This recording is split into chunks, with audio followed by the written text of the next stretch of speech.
Hello friends, कैसे हो। आज बात करने वाले हैं जो एल्डिहाइड और कीटोन है उसकी, जो कि बॉन्ड नेचर और स्ट्रक्चर के बारे में, और उस एल्डिहाइड और कीटोन को जो कि कार्बोनिल ग्रुप ही कहा जाता है। तो चलिए वीडियो को स्टार्ट करते हैं। और अगर आपने हमारे चैनल को लाइक नहीं किया है, सब्सक्राइब नहीं किया है, तो लाइक सब्सक्राइब जरूर करें। चलिए देखते हैं। सबसे पहले यहां पर बात कर लेते हैं, आखिर जो एल्डिहाइड होता है इस तरह से और जो कीटोन होता है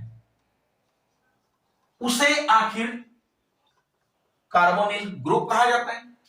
अब बात करें इस कार्बोनिल ग्रुप की, तो सबसे फर्स्ट नंबर बात कर ले कार्बोनिल ग्रुप में। अगर बात करें तो जो कार्बोनिल ग्रुप होता है वह कार्बोनिल ग्रुप पर जो कि इस तरह से कार्बन और ऑक्सीजन के बीच में जो कि डबल बॉन्ड होता है।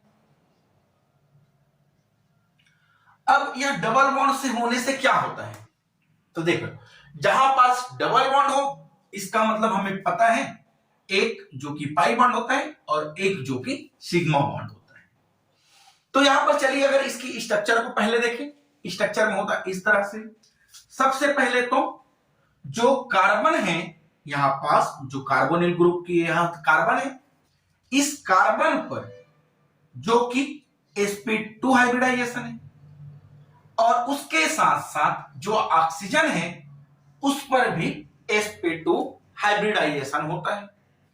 देखो, अब हाइब्रिडाइजेशन की बात कर ले, sp2 हाइब्रिडाइजेशन, तो इस तरह से यहां पास 1 सिग्मा बॉन्ड, 2 सिग्मा बॉन्ड और 3 सिग्मा बॉन्ड। और सिग्मा बॉन्ड जब 3 हो तब उसकी जो हाइब्रिडाइजेशन है वह sp2 रह जाता है। और अगर sp2 होता है हाइब्रिडाइजेशन तो इसकी स्ट्रक्चर इस तरह से होता है, कार्बन और इस तरह से ऑक्सीजन। कार्बन पर sp2 हाइब्रिडाइजेशन, ऑक्सीजन पर भी उसके वजह से sp2 हाइब्रिडाइजेशन, लेकिन इस ऑक्सीजन पर जो लोन पेयर ऑफ इलेक्ट्रॉन 2 है। अब उसके बाद यह जो ग्रुप है, चाहे तो इसको R1 ले लें या तो R2, या फिर एक R ले ले और एक हाइड्रोजन ले ले। अगर इनकी अगर बात कर ले R1 या R2 की, तो R1 is equal to CH3 है। अब इसको अगर CH3 भी लिखे तो इस कार्बन की जो वैलेंसी जो कि 3 है, तब इस कंडीशन पर यहां पास जो कार्बन प्रेजेंट है उस पर जो कि sp3 हाइब्रिडाइजेशन है, क्योंकि 3 हाइड्रोजन, सिग्मा बॉन्ड 3 और यहां पास एक कार्बन और कार्बन के बीच में सिग्मा बॉन्ड, तो इसमें जो कि सिग्मा बॉन्ड होता है वह 4 है, जिसके वजह से sp3 हाइब्रिडाइजेशन है।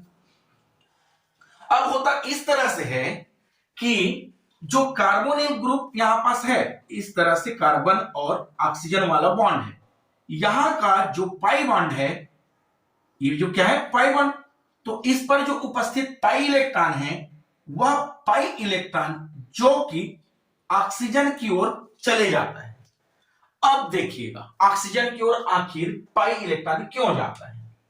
अगर बात कर ले ऑक्सीजन और कार्बन की, तो जो ऑक्सीजन है, यहां पास ऑक्सीजन है, उसकी इलेक्ट्रोनेगेटिविटी अधिक है और जो कार्बन है उसकी इलेक्ट्रोनेगेटिविटी थोड़ा कम है। अब ऑक्सीजन की इलेक्ट्रोनेगेटिविटी अधिक होने से इस कार्बन पर जो पाई इलेक्ट्रॉन प्रेजेंट है वह कार्बन की ओर, ऑक्सीजन की ओर चले गए। अब ऑक्सीजन की ओर जाने से यहां ऑक्सीजन पर इस स्ट्रक्चर को इस तरह से लिख ले, यहां पास कार्बन है और यहां पास ऑक्सीजन है, पाई इलेक्ट्रॉन जो कि इसकी ओर चले गए। अब इस ओर गया तब इस पर पार्शियल नेगेटिव चार्ज है ऑक्सीजन पर और कार्बन पर पार्शियल पॉजिटिव चार्ज आ जाता है। फिर होता इस तरह से है कि जो पाई बॉन्ड तो चले गए हैं, यह पार्शियल नेगेटिव चार्ज ऑक्सीजन पर, पार्शियल पॉजिटिव चार्ज कार्बन पर आ गए, लेकिन यहां पास अभी भी एक सिग्मा बॉन्ड प्रेजेंट है और यह सिग्मा बॉन्ड जो कि सिग्मा इलेक्ट्रॉन प्रेजेंट रहता है, तो यह सिग्मा इलेक्ट्रॉन फिर से ऑक्सीजन की ओर चले जाता है, क्योंकि यहां पास ऑक्सीजन पर क्या है इलेक्ट्रोनेगेटिविटी है, जिसके वजह से इस कार्बन पर जो कि पॉजिटिव चार्ज और ऑक्सीजन पर नेगेटिव चार्ज आ जाता है। तो इस तरह से यहां पास दो इसकी स्ट्रक्चर बनता है और इसी दोनों स्ट्रक्चर को जो कि रिजोनेंस स्ट्रक्चर कहा जाता है। अब देखें कि आखिर सिग्मा बन गया, पाई बन गया, तब हुआ क्या है? यहां पर जो ऑक्सीजन है वह कितना इलेक्ट्रॉन, जो कि पाई इलेक्ट्रॉन और सिग्मा इलेक्ट्रॉन को ले लिया, यानी कि उस पर इलेक्ट्रॉन अधिक हो गया। मतलब यहां पास जो कि लोन पेयर ऑफ इलेक्ट्रॉन दो दो है यहां पास, और जब लोन पेयर ऑफ इलेक्ट्रॉन है और उसके बावजूद भी इलेक्ट्रॉन गए हैं, जिसके वजह से इस ऑक्सीजन को जो कि न्यूक्लियोफाइल कहा जाता है, न्यूक्लियोफाइल कहा जाएगा। और उसके साथ साथ हमें पता है जो न्यूक्लियोफाइल होता है उसे लुईस बेस भी कहते हैं, क्योंकि इस पर जो इलेक्ट्रॉन है वह अधिक है, तो इसे इलेक्ट्रॉन रिच भी कहा जाता है।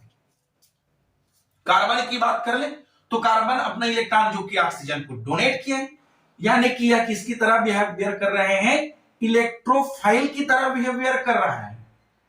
मतलब जब इलेक्ट्रोफाइल की तरह कोई कंपाउंड बिहेवियर करे, इसका मतलब वह जो कि लुईस एसिड होता है।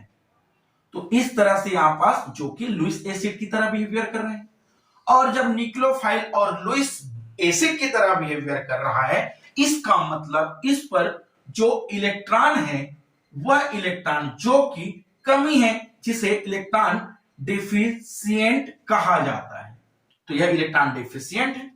अब होता इस तरह से है कि जो कार्बोनिल ग्रुप होता है, मोस्ट इंपॉर्टेंस अगर पॉइंट की बात कर ले, इंपॉर्टेंस पॉइंट यह है कि जो कार्बोनिल ग्रुप होता है वहां पास न्यूक्लियोफिलिक एडिशन रिएक्शन हमेशा जो कि देता ही है। तो देखिए अब न्यूक्लियोफिलिक एडिशन रिएक्शन, आखिर जो न्यूक्लियोफाइल है वह इलेक्ट्रोफाइल या लुईस एसिड की न्यूक्लियोफाइल या लुईस बेस या इलेक्ट्रोफाइल लुईस एसिड के पास जाएगा, तो इनकी जो रिएक्टिविटी है वह जो कि कार्बन की ओर होगा, क्योंकि कार्बन जो कि लुईस बेस और इलेक्ट्रोफाइल की तरह बिहेवियर कर रहे हैं। तो इस तरह से इसकी स्ट्रक्चर होता है। उसके साथ साथ इसकी हाइब्रिडाइजेशन होने से इस कार्बन पर जो कि 120 डिग्री का कोण बना रहे हैं, और उसके साथ साथ जब 120 डिग्री कोण बना रहे हैं तो इसकी स्ट्रक्चर जो कि ट्राइगोनल प्लेनर यह जो कि स्ट्रक्चर बना रहा है। तो इस तरह से इनकी यह स्ट्रक्चर है। चलिए बात करते हैं आखिर इसकी नेचर को देखते हैं।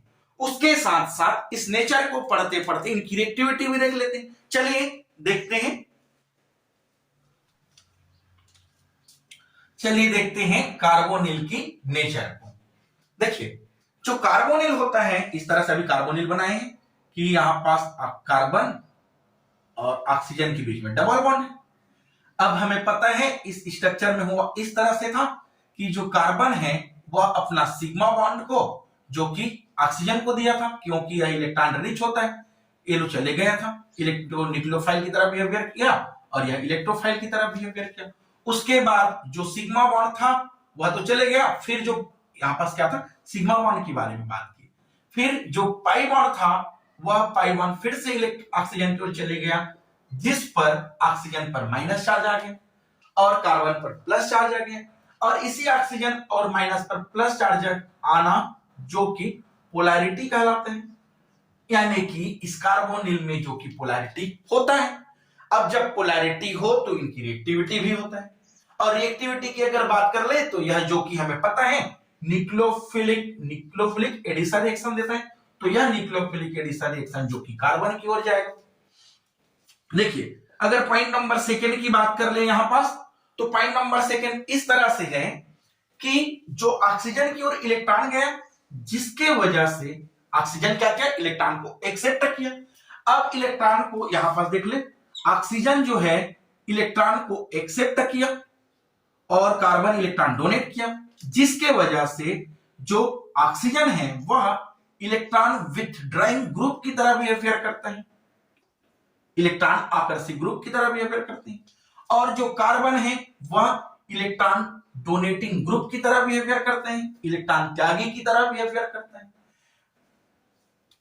अगर नेक्स्ट पॉइंट इस तरह से देखें कि अगर एक कार्बोनिल ग्रुप है और इस कार्बोनिल ग्रुप की जो कार्बन की वैलेंसी है वह R1 और इस तरह से R2 होता है। या तो एक और बात कर लें, जो कार्बोनिल ग्रुप है उस कार्बोनिल ग्रुप पर जो कार्बन की वैलेंसी एक R से होता है और एक जो कि H से होता है। थर्ड नंबर बात कर ले, जो कार्बोनिल ग्रुप है उस कार्बोनिल ग्रुप पर जो कार्बन है उसकी वैलेंसी दोनों के दोनों जो कि हाइड्रोजन से होता है। अब इसे हमें पता है जब दो से हो तो इसे क्या बोला जाता है, जो कि कीटोन कहा जाता है। इसकी बात करें तो कार्बन की वैलेंसी एक R से और एक हाइड्रोजन से होता, तब इसे जो कि एल्डिहाइड कहा जाता है।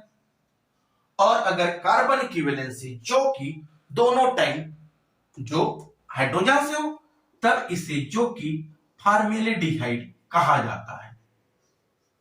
अब देखिए इस तरह से आखिर इन तीनों की रिएक्टिविटी किसका अधिक है, तो यहां पर यह एग्जाम में आता ही, एल्डिहाइड, कीटोन और फॉर्मेल्डिहाइड में किसकी क्रियाशीलता अधिक है।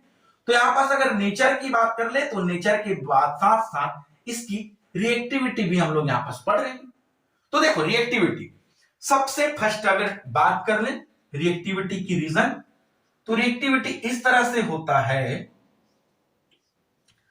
फर्स्ट पॉइंट तो अगर इस तरह से जो ग्रुप है और यहां पास R का मतलब जो है इस तरह से R है, इस R का मतलब जो कि यहां पास बात करें R का मतलब तो यहां पर CH3 को ही ले ले। अब जो CH3 है वह एक तरह से देखो वो क्या रहे हैं, यहां से जब इलेक्ट्रॉन ऑक्सीजन की ओर गया जिसकी वजह से यह बस जो पॉजिटिव चार्ज हो गया और यह निगेटिव चार्ज हो गया, फिर से यह उससे ज्यादा पॉजिटिव चार्ज हो गया जिसकी वजह से अपना इलेक्ट्रॉन फिर से कार्बन को दे दिया। इसका मतलब यहां पास जो कि प्लस आई इफेक्ट दे रहे हैं। यहां पास बात कर ले तो यह भी इलेक्ट्रॉन इधर दे रहे हैं तो यहां पास प्लस आई इफेक्ट दे रहे हैं। तो यहां पास total plus I effect ketone में 2 बार दे रहे हैं, यहां पर 2 टाइम प्लस आई इफेक्ट दे रहे हैं। इनकी बात कर ले तो यहां पास इलेक्ट्रॉन तो कार्बन से ऑक्सीजन की ओर गए, फिर ऑक्सीजन पर प्लस चार्ज आया तो यहां पास ऑक्सीजन कार्बन पर डबल प्लस चार्ज है, फिर से अपने इलेक्ट्रॉन कार्बन को दे दिया तो यहां पास जो कि प्लस आई इफेक्ट है। लेकिन इस हाइड्रोजन की बात कर ले तो यह हाइड्रोजन जो कि कोई इफेक्ट नहीं दिया, तो यहां पास जो प्लस आई इफेक्ट है वह जो कि एक बार आया है। और यहां पास अगर बात कर ले फॉर्मेल्डिहाइड में तो फॉर्मेल्डिहाइड में दोनों के दोनों हाइड्रोजन है, तो यहां पास यहां से इलेक्ट्रॉन तो गया लेकिन यहां का इलेक्ट्रॉन इधर नहीं जा पाए जिसके वजह से यहां पास जो प्लस आई इफेक्ट है वह एक बार भी नहीं आया। अब हमें पता है ट्रिक नंबर फर्स्ट, अगर प्लस आई इफेक्ट जो कि बढ़ता है तब उसके साथ साथ उसकी जो रिएक्टिविटी है वह रिएक्टिविटी भी जो कि इंक्रीज होता जाता है। देखिए यहां पास प्लस आई इफेक्ट 2 टाइम है, प्लस आई इफेक्ट जो कि 1 टाइम है, प्लस आई इफेक्ट 0 टाइम। तब इस कंडीशन में इस पर जो रिएक्टिविटी है यहां पास गलत है, जो प्लस आई इफेक्ट बढ़ने से इनकी रिएक्टिविटी जो कि कम होता है। अब प्लस आई इफेक्ट बढ़ने से इसकी रिएक्टिविटी कम होता है तो प्लस आई इफेक्ट यहां पास ज्यादा है, तो इस कंडीशन में इसकी रिएक्टिविटी एल्डिहाइड ज्यादा है और एल्डिहाइड और फॉर्मेल्डिहाइड में फॉर्मेल्डिहाइड की रिएक्टिविटी अधिक है। तो इस तरह से कहा जा सकता है कि फॉर्मेल्डिहाइड की रिएक्टिविटी जो कि सबसे अधिक होता है और जो कीटोन की रिएक्टिविटी पूरे कार्बोनिल में बहुत ही जो कि कम होता है क्योंकि यहां पास प्लस आई इफेक्ट बढ़ते जाता है। इसे सेकेंड नंबर ट्रिक इस तरह से भी पढ़ा जा सकता है कि स्टेरिक हिंड्रेंस, अब स्टेरिक हिंड्रेंस के बढ़ने से उसकी जो रिएक्टिविटी होता है वह रिएक्टिविटी जो कि कम होता है। सबसे बात कर ली स्टेरिक हिंड्रेंस क्या है। स्टेरिक हिंड्रेंस का मतलब जो कि बड़ा ग्रुप से मतलब है, बड़ा ग्रुप यानी कि झुकाव। जैसे कि यहां पास बात कर ले, यहां पास हाइड्रोजन हाइड्रोजन जुड़ा हुआ है, इस कार्बन में एक आर ग्रुप और एक हाइड्रोजन जुड़ा हुआ है, इस कार्बन पर 2 आर ग्रुप जुड़ा हुआ है, तब इस पर स्टेरिक हिंड्रेंस अधिक है क्योंकि यहां पास जो भारी ग्रुप है अधिक आ गए। इसके कंपेयर में इस पर स्टेरिक हिंड्रेंस थोड़ा कम है क्योंकि यहां पास एक ही भारी ग्रुप है, यहां पास कोई भारी ग्रुप है ही नहीं। तो स्टेरिक हिंड्रेंस का मतलब होता है भारीपन, और भारीपन आने से उसकी रिएक्टिविटी भी कम हो जाता है। तो फॉर्मेल्डिहाइड पर स्टेरिक हिंड्रेंस नहीं है, एल्डिहाइड पर स्टेरिक हिंड्रेंस एक बार है, कीटोन पर स्टेरिक हिंड्रेंस दो बार है। तो स्टेरिक हिंड्रेंस बढ़ने से इसकी रिएक्टिविटी भी कम होता है। इसकी स्टेरिक हिंड्रेंस कम है, इसकी रिएक्टिविटी अधिक है।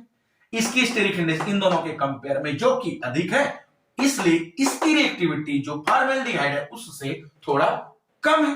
और कीटोन की स्टेरिक हिंड्रेंस बहुत ही ज्यादा है, जिसके वजह से जो इसकी रिएक्टिविटी बहुत ही कम होता है। नेक्स्ट एग्जांपल बात कर ले इस तरह से कि अगर एक जो कि एल्डिहाइड ग्रुप जुड़ा हुआ है और एक आर ग्रुप एल्डिहाइड जो कि एलिफेटिक है, और एक और बात कर ले ऐसा ग्रुप जो कि एरोमेटिक की तरह बिहेवियर करता हूं। चलिए यहां पास देख लेते हैं, यह एरोमेटिक एल्डिहाइड है, एलो। अब बात करें आखिर एरोमेटिक एल्डिहाइड और एलिफेटिक एलिफेटिक एल्डिहाइड और एरोमेटिक एल्डिहाइड में किसकी रिएक्टिविटी अधिक है? तो यहां पास एलिफेटिक की जो रिएक्टिविटी है अधिक है, क्योंकि यहां पास चलो माना कि यहां पास प्लस आई इफेक्ट है, लेकिन अगर इनकी बात कर ले तो इनकी रेजोनेंस स्ट्रक्चर इस तरह से होगा कि जो यहां पास बेंजीन ग्रुप है इस तरह से, और यहां पास जो कि ऑक्सीजन जुड़ा हुआ है इस हाइड्रोजन से, तो होता इस तरह से यहां का ऑक्सीजन जो बॉन्ड है वह ऑक्सीजन की ओर चला जाता है, तो ऑक्सीजन पर माइनस चार्ज आ जाता है। फिर से यहां का इलेक्ट्रॉन इस ओर चले जाता है, यहां से जो इलेक्ट्रॉन है इस तरह से वह कार्बन की बॉन्ड में चले जाता है, जिसकी वजह से यह बॉन्ड टूट जाता है और यहां पास बॉन्ड बन जाता है। तब यहां पास जो कि पॉजिटिव चार्ज आ जाता है। और हमें पता है कि अगर ट्रिक नंबर 3 रिंग पर डिपेंड करता है, अगर रिंग पर पॉजिटिव चार्ज हो या रिंग पर निगेटिव चार्ज हो, तो रिंग पर जो निगेटिव चार्ज होता है उनकी रिएक्टिविटी अधिक होता है, और रिंग पर पॉजिटिव चार्ज होता है उनकी रिएक्टिविटी कम होता है। तो इस पर अगर रेजोनेंस स्ट्रक्चर की बात करें तो रिंग पर प्लस चार्ज आ गए, और रिंग पर प्लस चार्ज आया तो इनकी जो रिएक्टिविटी है वह जो कि कम हो जाता है। अब यह माइनस चार्ज जो कि घूमते रहेगा यहाँ पास और यहाँ पास, तो इस तरह से यहाँ पास न्यूक्लियोफिलिक एडिशन रिएक्शन होना बड़ा मुश्किल है, जिसके वजह से एलिफेटिक जो एल्डिहाइड है वह कंपेयर एरोमेटिक एल्डिहाइड के जो की रिएक्टिविटी अधिक होता है। तो इस तरह से यहां पास हमने जो कार्बोनिल होता है उसकी स्ट्रक्चर, बॉन्डिंग, नेचर और उसके साथ साथ उसकी रिएक्टिविटी के बारे में पढ़े। तो अगर आपको हमारी चैनल अच्छा लगा हो, वीडियो पसंद आया हो, तो वीडियो को लाइक करें, चैनल को सब्सक्राइब करें और शेयर करें। Thank you.